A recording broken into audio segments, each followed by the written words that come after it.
In this video, I want to talk about The Rock. And if you haven't heard, the trailer for his new movie, The Smashing Machine, just came out. And I think for the first time in a long time, I think it's just the first time ever for me, I'm genuinely interested in watching a movie that has The Rock in it. If you don't know much about it, the movie's based on Mark Kerr. And if you don't know who Mark Kerr is, he was an MMA fighter and a UFC fighter in the early days of the UFC. And the movie's going to be focused around sort of his career and his life with, his ups and downs. I think it focuses on, the struggles that he had. He has a pretty sad story. It's going to be interesting to see The Rock in a role like this. It's written and directed by Benny Safdie, and if you don't know who Benny Safdie is, he's one half of the Safdie brothers, and they made A Good Time and Uncut Gems. And these are movies that sort of focus on the raw sides of characters and the anxiety-induced character studies. And like I said, I actually can't remember the last time I was ever excited to watch a Rock movie. And that's because his movies follow the same formula. He plays a variation of a character that is supposed to be large in life and also invincible, but always wins and always comes out on top. And this is the formula he's used to go from a WWE wrestler to, I guess, one of the biggest names in Hollywood. And he's used his formula to turn into a business for himself. And these movies have become more like brand management rather than actual proper movies. And through his production company, The Rock has been able to create this machine or this assembly line where he's able to just pump out movies and make a lot of money from them. I mean, I don't really sit down to watch movies with The Rock in it on a Saturday night, but apparently these movies are different. And for a while, this worked. It got to the point where if you had The Rock in a movie, that it was guaranteed a movie studio was going to make money. And through this, he became a billion-dollar brand. But recently, that brand has been showing some cracks in it. And that's because of a few different things over the past couple of years. It's the Black Adam controversy, the fact he's been caught out lying on social media to sort of have these personal anecdotes, but he's just been caught out lying. The other thing as well is the Maui wildfires. That whole situation he did with Oprah, that was not good. So we have created the People's Fund of Maui that will put money directly in the hands of the people who need it right now. So if you send a donation, just click where you see below and send a donation. And then more recently, he's tried to get back into wrestling. I was a big wrestling fan as a kid. I used to watch it all the time. I don't really watch it anymore, but I have stayed sort of in the loop with wrestling news. And as far as I know, a lot of wrestling fans hate the fact that The Rock has come back. And that Red One movie did not help his reputation at all. It was reported he showed up to set late, and it wasn't just a couple of minutes late. It was like 6-7 hours late. The reasons actually I think he was showing up late too is because he was exercising. He was peeing in bottles while he was on set. So he doesn't really treat his movies seriously, and this has sort of impacted his overall brand. And people are no longer interested in seeing his movies. They can see that his characters are one-dimensional. His reputation has sort of rubbed fans the wrong way, and people are just bored by him. People are bored by his movies. They're all the same. So he's not the draw he once was. So this movie has come at a very interesting time for him, because I think this movie is going to be unlike anything we have seen him in. Because Benny Safdie and Josh Safdie, the Safdie brothers, they don't really make movies where the protagonist is portrayed in the best of light or they always end up winning. They don't really make characters where they're likable. Like in Uncut Gems, Adam Sandler's character, he was a terrible person. He was terrible to his wife. He was terrible to his kids. He was terrible to his girlfriend that he had inside. He was terrible to his employees. He was terrible to everyone.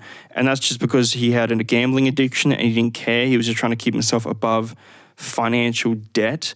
And he would do anything essentially to keep him safe. And he just hurt everyone along the way. And Mark Kerr's story isn't some sort of neat underdog sports tale story that you'd think The Rock would be associated with. His story is actually quite sad. He has a lot of pain. He struggled with a lot of addiction. So Mark Kerr was like a very messy human being. I think this is an important shift for The Rock. Because while I don't think The Rock is a bad actor, I don't think we've seen him enough to say he's a good actor. Not in the way we've seen someone like Dave Bautista, who was a wrestler and then has become an actor. Dave Bautista is someone that, since he left wrestling, has dedicated his life to becoming good at acting and when you watch his resume or you see his overall filmography, you can see how much or how far he's become as an actor. And he's worked with some of the biggest filmmakers, like he's in the Dune movies.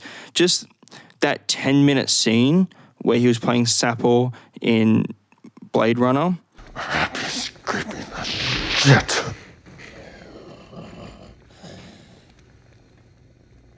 Because you've never seen a miracle. That was kind of the first time I could tell that he was going to be a good actor. And look, this might be a crazy thing to say, but I wouldn't be surprised in the next 5 to 10 years if Dave Bautista is nominated for an Oscar.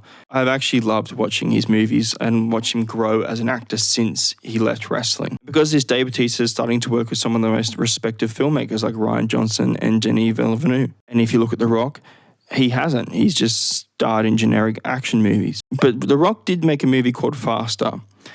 And this came out at a very interesting time in The Rock's career, because during that time he was doing a lot of kids movies or kid-friendly movies, and this was a huge shift to what he was previously doing. Although this wasn't sort of a critically acclaimed movie, and I actually don't know too many people that have seen it, I think it's a very underrated movie, and I think The Rock is actually really good in it.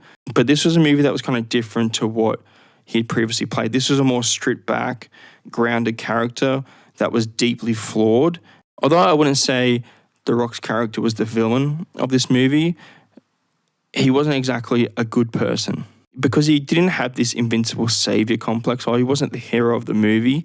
And it kind of makes you wonder if The Rock leaned into more of these kind of movies, what his career would have been like. Although I'm sure his bank account doesn't care that much. But in terms of actual respect and praise from other peers and actors, I feel like it would have been a much more better film resume if he leaned into more of these movies. So when I watched the trailer for The Smashing Machine, it got me curious. Like, it got me excited to watch this movie. Because the first thing I thought when I watched this movie is he looks like he's acting. Like, he looks like he's taking this seriously. It looks like he's not just performing another version of himself. The overall tone, his physicality in this movie, the fact it's with A24, it really seems like he's taking this movie on a personal level, and he's taking this as a more serious role. And maybe this is going to be the turning point for him. I don't know. Maybe it's just a one-off thing. But recently he has been making some interesting career choices. He has been casted in a Martin Scorsese movie where it seems like he's going to be the villain. I don't know too much about it. All I know is I think Emily Blunt and Leonardo DiCaprio are in it. But it seems like he's making more of a conscious effort to put himself in these more serious movies. And part of me thinks this is just a sort of move to improve his brand. But the other part of me thinks he's making more of an effort to take on more serious and complex roles. Whether or not it's going to push him out of that machine he's sort of created for himself and that business model where he's just pushing out blockbuster movies one after the other, I don't know. Either way, this movie, The Smashing Machine, whether it's going to be a hit or not, I feel like this is really going to show us, or it's going to be a big test for The Rock, and it's really going to show us what his true acting ability is going to be.